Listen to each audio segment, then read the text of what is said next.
পাল্টাচ্ছে পাকিস্তানের সংবিধান। কারণ সেনা প্রধানের ক্ষমতা বাড়াতে এবার পাকিস্তানের সংবিধান পাল্টানো হচ্ছে।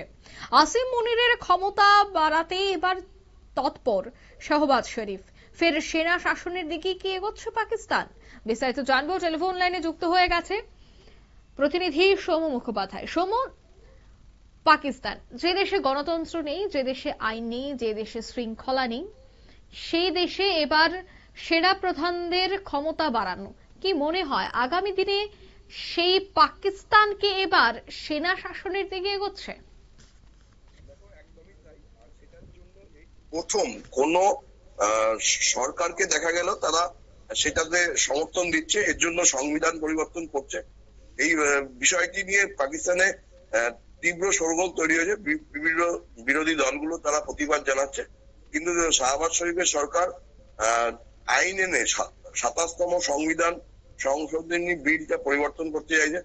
ইতিমধ্যে এই নিয়ে পাকিস্তান পিপলস পার্টির প্রধান বিরাওয়াল ভুট্টো, বেনজির ভুট্টোর ছেলে প্রাক্তন প্রধানমন্ত্রী, সমাজ মাধ্যমে এটি নিয়ে এসে পোস্ট করেছেন এবং এটা নিয়ে তীব্র প্রতিবাদ জানিয়েছেন। তিনি বলেছেন যে 27তম সংবিধান সংশোধনী বিল সমর্থনের জন্য শাহবাজ সরকার তার কাছে আর্জি জানিয়েছে।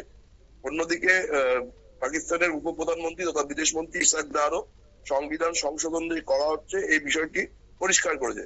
যেটা জানা যাচ্ছে পাকিস্তানের বিভিন্ন সংবাদ মাধ্যমের মধ্য দিয়ে যে পাকিস্তানের সেনাপ্রধান আসিম মুনিরের ক্ষমতা বাড়িয়ে আগামী দিনে সেনার শাসনে দেশটা তুলে দিতে চাইছে শাহবাজ শরীফের সরকার। কারণ তিনি পরিষ্কার বুঝতে পারছেন যে ইমরান খানকে বেশি দিন জেলবন্দি করে রাখা যাবে না, এবং আগামী দিনে বিরাওয়াল ভুট্টো আজকে সরকারের পাশে থাকলেও আগামী দিনে যখন নির্বাচন হবে তখন তার সরকার যদি পরাজিত হয় তাহলে সেখানে বিরাওয়াল ভুট্টো সরকার চলবে। ফলে তিনি আগাম ব্যবস্থা করে রাখতে চাইছেন। আসিম মুনিরের সাথে তার সম্পর্ক খারাপ ছিল, কিন্তু আমেরিকাকে বিরল খনিজ বিক্রি করার বিষয় নিয়ে বর্তমানে আসিম মুনিরের সাথে শাহবাজ শরীফের ভালো সম্পর্ক তৈরি হয়েছে। ফলে তিনি আগামী দিনে যাতে নিজে ক্ষমতাচ্যুত হওয়ার পরে সেনার শাসনে দেশটা চলে, এবং তাই জন্য আসিম মুনিরের ক্ষমতা বৃদ্ধি করছেন। আর এইটা করে ফের একবার পাকিস্তানকে সেনার হাতে তুলে দিতে চাইছে শাহবাজ শরীফের সরকার। আর এই নিয়ে বিরোধী দলগুলো অভিযোগ জানাচ্ছে আগামী দিনে এই বিষয়টিকে কেন্দ্র করে পাকিস্তানের নতুন ভাবে রাজনৈতিক বিক্ষোভ বা আন্দোলন শুরু হতে পারে। ফলে আগামী দিনে যদি পাকিস্তানের সেনাপ্রধানকে ক্ষমতা বাড়ানো হয় তার সংবিধান সংশোধন করে, তাহলে আগামী দিনে রাজনৈতিক দলগুলো শাহবাজ শরীফ সরকারের বিরুদ্ধে আন্দোলনে নামবে।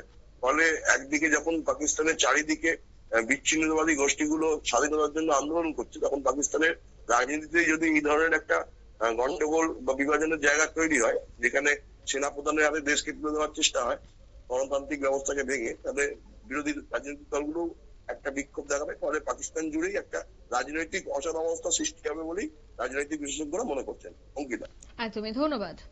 অর্থাৎ রাজনৈতিক অচল অবস্থা তৈরি হতে পারে পাকিস্তানে। যে পাকিস্তানে এখনো গাধার গাড়ি চলে, সেই পাকিস্তানে এবার সেনাদের ক্ষমতা বাড়িয়ে সেনাদের শাসন চালানোর চেষ্টা করা হচ্ছে পাকিস্তানে, এমনটাই মনে করছে আন্তর্জাতিক বিশেষজ্ঞরা। নিয়ে নিচ্ছি ছোট্ট একটি বিজ্ঞাপন বিরতি, সঙ্গে থাকুন।